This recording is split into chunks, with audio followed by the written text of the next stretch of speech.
tuvo hermanos Jesús. ¿Por qué el Señor no quería o no podía ir a Jerusalén? ¿Por qué las autoridades judías querían matar a Jesús? ¿Cómo debemos los cristianos entender el tiempo de Dios? ¿Qué significa la fiesta de los tabernáculos para los cristianos? Después de estas cosas, andaba Jesús en Galilea, pues no quería andar en Judea porque los judíos procuraban matarle. Estaba cerca la fiesta de los judíos, la de los tabernáculos, y le dijeron sus hermanos: «Sal de aquí y vete a Judea para que también tus discípulos vean las obras que haces, porque ninguno que procura darse a conocer hace algo en secreto. Si estas cosas haces, manifiéstate al mundo», porque ni aun sus hermanos creían en él. Entonces Jesús les dijo: «Mi tiempo aún no ha llegado, mas vuestro tiempo siempre está presto. No puede el mundo aborreceros a vosotros, mas a mí me aborrece, porque yo testifico de él que sus obras son malas. Subid vosotros a la fiesta. Yo no subo todavía a esa fiesta, porque mi tiempo aún no se ha cumplido». Y habiéndoles dicho esto, se quedó en Galilea. Mi tiempo aún no se ha cumplido. Estudio del Evangelio del apóstol Juan.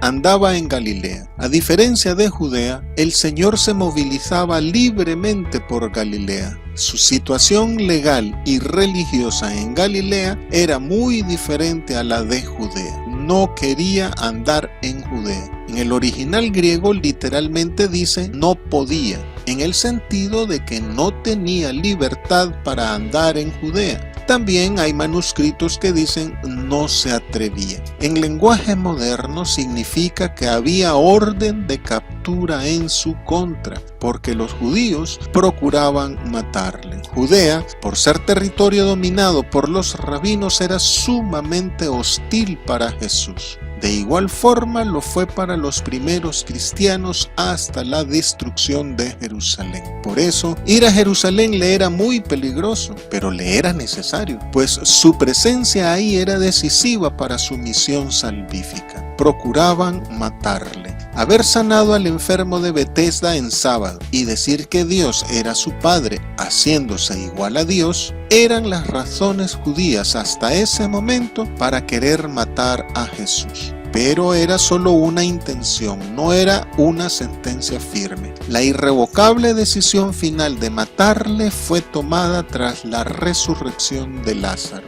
Así pues, a partir de aquí, el apóstol Juan desarrolla los 4 argumentos básicos por los cuales Jesús sería procesado por el tribunal judío. 1. Ningún gobernante judío reconocía a Jesús como Mesías. 2. Del Mesías no se conoce su origen. 3. Jesús hacía demasiadas señales. 4. El Mesías no puede provenir de Galilea. Fiesta de los tabernáculos. Esta es la mayor de las 3 grandes y solemnes fiestas judías de obligada peregrinación a Jerusalén junto a la Pascua y el Pentecostés. En hebreo se llama Sukkot, que significa choza, cabaña, y se celebra a mediados del 7º mes judío, Tishri, que corresponde a septiembre-octubre de nuestro calendario gregoriano. La fiesta de los tabernáculos es un agradecimiento jubiloso por las cosechas del año, marcando el final del tiempo de siega y la recolección del producto.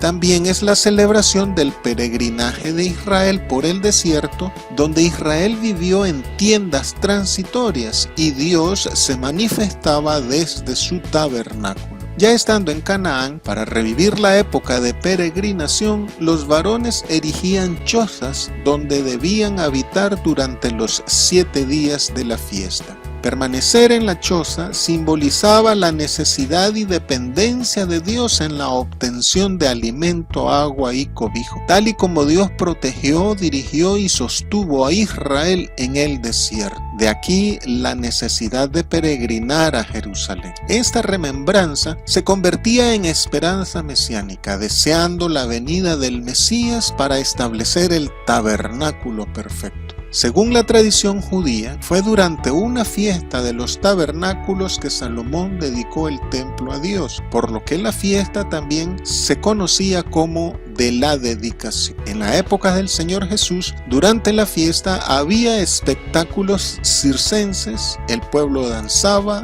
gritaba, entonaba salmos, daba gracias a Dios por las bendiciones recibidas y expresaba su esperanza mesiánica. Esta fiesta es la fiesta del número 7, porque se celebraba el séptimo mes, se celebraba durante 7 días. La cantidad de sacrificios que se ofrecían eran en múltiplos de 7, 70 becerros, 14 carneros, 98 corderos y 336 décimas de un efa de flor de harina. Y terminaba en el séptimo día, apuntando con ello al reposo del Señor. Durante los 7 días de la fiesta se llevaba en una mano el lulab, una palma ligera en la que iban atados ramos de mirto y de sauce, y en la otra mano el etrog o sidra. El ramo se agitaba 3 veces con un sentimiento festivo, atrás y adelante, a derecha e izquierda, arriba y abajo. Originalmente, el agitar los ramos se relacionaba con la petición de las aguas de otoño, asociándose la vida con el agua. Y el sonido de los ramos cruzando el espacio se vinculaba con el sonido del viento que evocaba al Espíritu Santo. Cada día de la fiesta, excepto el primero, el sacerdote vertía agua en el altar como símbolo de la vida eterna venidera, mientras leían el pasaje de Isaías 12 del 1 al 6. El último día de la fiesta, el pueblo con sus ramos en la mano, con gran gozo daba 7 vueltas al altar cantando el Salmo 118, especialmente por la ceremonia del derramamiento de agua, la cual obtenían del estanque de Siloé. Este derramamiento de agua es de disposición rabínica y no es requerida por Dios en la ley, quienes además extendieron la fiesta en 1 o 2 días más. Carácter mesiánico de la fiesta. Dado que el profeta Zacarías anunció que en el día del Señor las naciones celebrarían la fiesta de Sucot, también es conocida como Fiesta de las Naciones. El sacrificio de 70 becerros en el altar era figura de esta universalidad de la fiesta de los tabernáculos. Para la época del Señor Jesús, la liturgia del agua también había adquirido un carácter escatológico. Los rabinos asociaban la puerta del agua del templo, por donde la procesión entraba tras venir del estanque de Siloé, con la puerta sur del templo, que en la profecía del profeta Ezequiel, debajo de la cual, en el tiempo del fin, emanarían las aguas de vida procedentes del umbral del templo. Esta profecía se cumplió con la subida del Señor al Padre y la consecuente venida del Espíritu Santo en Pentecostés. La ceremonia del agua estaba vinculada, además, con la expectativa del surgimiento de un maestro como Moisés que repetiría el don del pozo de la Torá, fiesta de los judíos. Al igual que con la fiesta de Pascua, aquí también el apóstol Juan califica la fiesta de los tabernáculos como de los judíos. Significa entonces que son fiestas judías, no cristianas. Así como la Pascua cristiana es Cristo, nuestro Sucot también es Cristo. Nuestra cabaña, nuestra choza, nuestra tienda, nuestro tabernáculo es Cristo. Mientras andemos como extranjeros y peregrinos sobre esta tierra, Cristo Jesús es nuestra habitación. Moramos bajo su sombra y estamos bajo su abrigo. Y así como el tabernáculo estaba entre la congregación de Israel en el desierto, nuestro Dios Todopoderoso es nuestro templo y el Cordero. Nosotros somos templo del Espíritu Santo y morada del Señor. Sus hermanos. Era necesario que María fuese virgen al concebir a Jesús, a fin de que el santo ser que naciera fuese propiamente llamado Hijo de Dios. Y era necesario también para asegurar la representatividad de Jesús sobre la humanidad como primogénito de la nueva creación. Por esto, tras la encarnación del Verbo, ya no era obligada a su condición de virgen y podía seguir su vida normal sin menoscabo de su responsabilidad de una vida en justicia. Sin embargo, ante la afirmación de los evangelios sobre los hermanos de Jesús, el catolicismo afirma la perpetua virginidad de María. Pero, ¿qué problema hay en que María haya tenido más hijos después de Cristo Jesús? ¿Por qué ponerle la carga de la virginidad perpetua? El problema católico es la influencia gnóstica y monástica en sus doctrinas. El gnosticismo asegura que el pecado de Adán y Eva fue el sexo y que el sexo es malo, por lo cual sacerdotes y monjas no se casan. Sin embargo, los evangelios sinópticos atestiguan que los hermanos de Jesús eran bien conocidos, por lo que este tema no era relevante en la época apostólica. Y después de la resurrección del Señor, fue normal ver a sus hermanos también entre los creyentes el día de Pentecostés. A Judas, el quinto de los hermanos del Señor, el evangelista Lucas lo enumera entre los 12 apóstoles, y los evangelios de Mateo y Marcos lo identifican como Tadeo y como Lebeo. Este Judas fue quien escribió la carta que lleva su nombre en la Biblia. Según el libro de los Hechos y el historiador Eusebio de Cesarea, Jacobo, el segundo de sus hermanos, fue el obispo de la iglesia en Jerusalén. El apóstol Pablo reconoce a Jacobo como hermano del Señor, y es a este Jacobo a quien, según el libro de los Hechos, debía informársele de todo. Este Jacobo escribió la carta de Santiago. En España a Jacobo se le conocía como Santiago, a razón de la costumbre de juntar el adjetivo san con su nombre en hebreo Jacob. Y la tradición del judaísmo ebionita indica que tras el martirio de Santiago en el 62 después de Cristo, Simeón, el tercer hermano del Señor, fue el obispo de Jerusalén, y luego de este lo fue Judas. Unos 50 años después de la muerte del apóstol Juan, la influencia del gnosticismo hizo surgir el escrito que hoy conocemos como Protoevangelio de Santiago. Este libro apócrifo con sabor a leyenda habla de una comadrona que fue testigo de cómo María no perdió su virginidad incluso al momento de dar a luz. Casi 200 años después, Epifanio, obispo de Salamina en Chipre, en el siglo IV después de Cristo, en pleno apogeo del monasticismo, formuló la teoría de que eran medio hermanos de Jesús, por ser de un matrimonio anterior de José. Luego el monje anacoreta Jerónimo de Estridón, en el siglo V después de Cristo, conjeturó que la palabra hermanos significaba parientes, específicamente primos de Jesús, aunque no especificó si de parte de José o de María. Pero, además del peso gnóstico y monástico de esta errada doctrina católica, está el argumento lingüístico, en el que la palabra griega para hermanos es adelphos, el cual refiere a un verdadero hermano, hijo de la misma madre, no a un pariente. Ante todo esto, el que María haya tenido más hijos no contradice el hecho que el Señor Jesús fue concebido del Espíritu Santo siendo ella virgen, lo cual es una de las doctrinas fundamentales del cristianismo. Pero la idea de la virginidad perpetua contradice la doctrina bíblica sobre el matrimonio. Vete a Judea para que tus discípulos vean las obras. La expresión tus discípulos es genérica, como diciendo para que los que te crean o para que todos tus seguidores.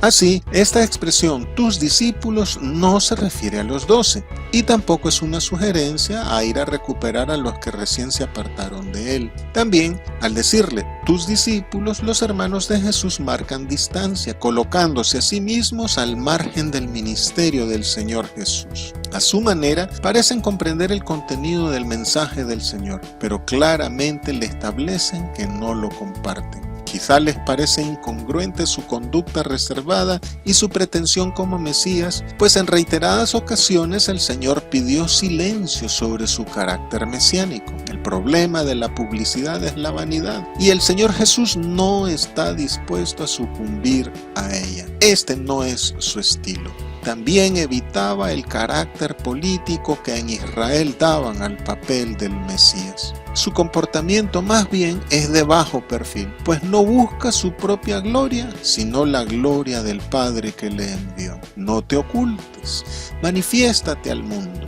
Algunos comentaristas introducen aquí la teoría judía del Mesías oculto. Esta teoría dice que el Mesías estaría oculto antes de manifestarse, pero este pensamiento no es bíblicamente correcto. Por otro lado, todos los Mesías judíos que surgieron desde Herodes el Grande hasta Simón Bar Cochba mostraron que a esta teoría no le dieron importancia. Si los hermanos de Jesús están pensando en esta teoría, parece que tampoco la consideran válida, pues lo mandan a darse a conocer. Pero el Señor Jesús no hizo nada en secreto. Los evangelios dicen que desde el inicio de su ministerio se difundió su fama por toda Siria, por toda aquella tierra, por toda Galilea y por toda Judea. Y también envió a sus discípulos a proclamar desde las azoteas todo lo que él les enseñaba en privado. También establecen los evangelios que tanto en Jerusalén como en Galilea multitudes vieron las señales de Jesús. El Señor Jesús entonces era una persona pública muy conocida. Entonces, el punto de vista de los hermanos de Jesús es la del hombre natural, para el cual la publicidad es imprescindible en la consecución del éxito buscado. El consejo, entre comillas, que dan a Jesús no procede de fe. Ellos están en la otra acera, la del mundo, la de la carne, y desde allá no puede entenderse al Señor Jesús ni a su conducta. Esta propuesta más bien suena a la tentación de Satanás a Jesús, que demostrara sus poderes convirtiendo las piedras en pan. Una tentación a la que, según el apócrifo Hechos de Pedro, cayó Simón el Mago. Este apócrifo cuenta la leyenda que Simón el Mago, ante la petición de mostrar sus poderes, se lanzó desde un edificio para volar, y así fue como murió en Roma. Según los hermanos de Jesús, el mejor lugar para darse a conocer era Jerusalén, más ahora que se celebraría la fiesta, donde llegarían de todo Israel y de todo el mundo. Pensando en el carácter político del Mesías, le argumentaban que lo mejor para concretar sus ideales era ser un personaje público, y una provincia no era el lugar mejor para eso. Debía irse a la capital. Allá también estaban los gobernantes del pueblo, de los que debía recibir aprobación para mayor aceptación entre la gente. Pero el Señor ya había advertido que los milagros, la publicidad, la propaganda, la notoriedad y la fama no son un buen camino para la fe en Él. Además, Cristo Jesús no vino para manifestarse al mundo, vino para manifestarse solamente a los que el Padre le diera, a los que le aman, a quienes le reconocemos como nuestro Señor. Sus hermanos no entendían que Dios el Padre era el que le decía dónde ir, qué hacer y qué decir. Y muchos hoy tampoco comprenden que la voluntad de Dios es contraria a la gloria humana. Cristo Jesús debía ser despreciado y desechado entre los hombres. Debía ser un varón de dolores, experimentado en quebranto, porque su gloria está en la cruz. Igual es para nosotros los creyentes hoy. Dice el apóstol Pablo que debemos completar lo que falta de las aflicciones de Cristo. El apóstol Pablo dijo que las señales de que él era apóstol no eran el dinero, las posesiones, la fama ni el poder, como equivocadamente dicen hoy algunos. Las señales de su apostolado eran el desvelo, el hambre, la sed, el haber sido azotado, apedreado, encarcelado y el haber pasado grandes peligros y enfermedades, todo por el Evangelio de Cristo. ¿Está usted dispuesto a pasar también por esta puerta estrecha y a andar en este camino angosto que lleva a la vida? Ni aun sus hermanos creían en él. La expresión "ni aun" indica que la incredulidad en su tierra era tan generalizada que ni siquiera sus hermanos creían en él. El evangelista Marcos atestigua que al inicio de su ministerio sus hermanos y madre, al ver tanta gente tras él, creían que Jesús estaba fuera de sí. Pero ya sabemos cómo esta realidad cambió posteriormente. Esta inicial incredulidad de los hermanos de Jesús debe animarnos a luchar por la salvación de nuestros propios familiares. Mi tiempo aún no ha venido. El tiempo de Dios y el tiempo del mundo son radicalmente distintos. El tiempo de Dios es designado en la Biblia con el vocablo griego kairos, que indica el instante favorable, la hora oportuna, el tiempo decisivo, el momento preciso. El tiempo del mundo está señalado con el vocablo griego kronos, que apunta al tiempo que transcurre, que fluye siempre igual y que pasa de manera monótona e imparable. La adecuada comprensión cristiana del tiempo es la del kairos, la del aquí y el ahora. Esta es la apropiada comprensión de la voluntad concreta de Dios respecto al tiempo. El Señor nos exhorta a vivir el instante, a vivir un día a la vez, a no adelantarnos al mañana. Todo tiene su tiempo y todo lo que se quiere tiene su hora. En las manos de Dios están nuestros tiempos.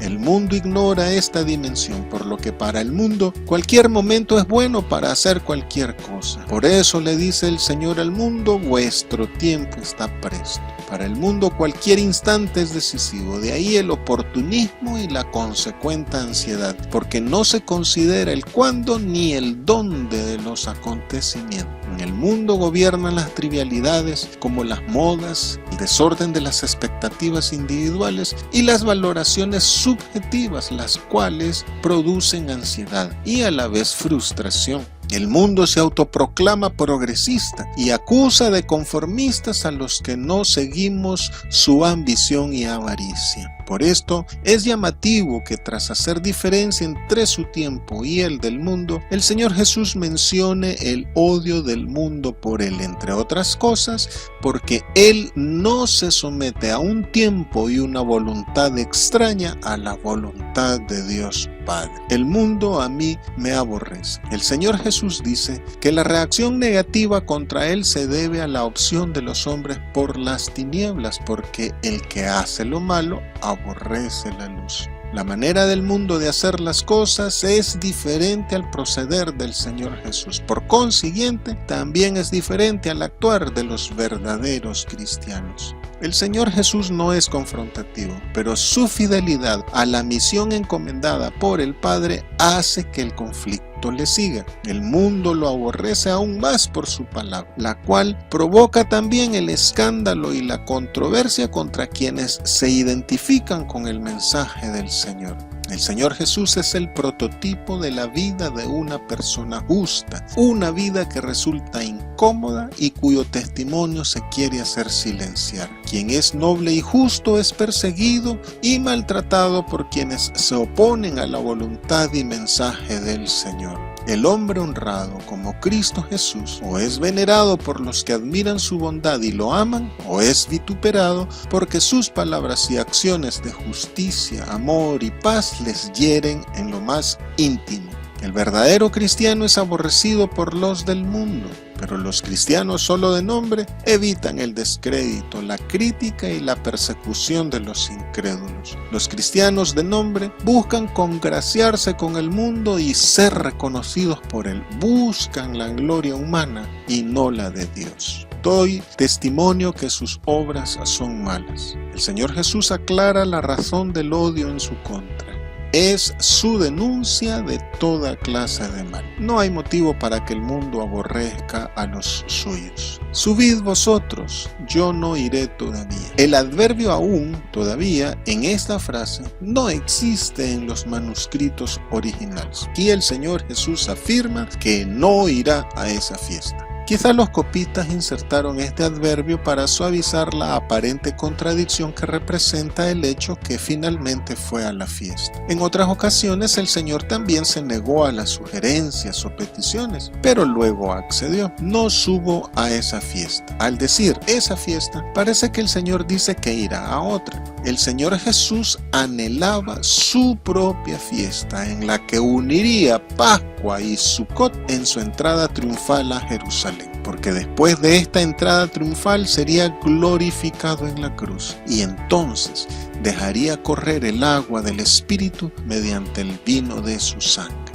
mi tiempo aún no se ha cumplido. El apóstol Juan dice que el Señor inicialmente no quería ir a la fiesta porque los judíos procuraban matarle. Y aquí el Señor Jesús expresa otra razón. Su tiempo no se había cumplido, es decir, no era la ocasión ni el momento para dar cumplimiento a las profecías sobre su muerte. Esta razón la adujo 2 veces a sus hermanos, reiteración con la cual resalta lo importante que era para Jesús hacer la voluntad del Padre.